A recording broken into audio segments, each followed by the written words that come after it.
สุพรรณพี่ลืมยิงไม้มันจากกันไม่หวนคืนมาพี่คงลืมสิ้นสาวบางประมาอนิจจาน้ำตาไหลนองก่อนเคยมีพี่เปลี่ยนใจแล้วหรือนี่เป็นปีไม่มีมามอ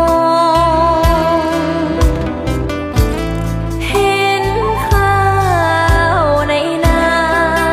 ยิ่งพาเศร้ามองพี่ลืมน้องด้วยเหตุผลใด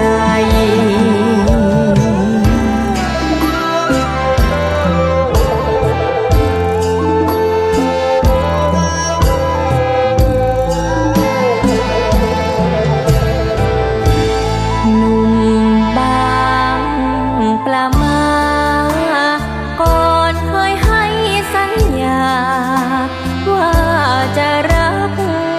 หมดใจคนบ้านเดียวกันไม่น่าทำได้ช่างใจร้ายเสียจริงหนักหนาได้ข่าวว่าพี่มีรักใหม่ตอนนี้อยู่ที่อยุธยาเห็นน้องยากจนพี่เลยหนีหน้าไม่กลับมาสุพรรณบุรี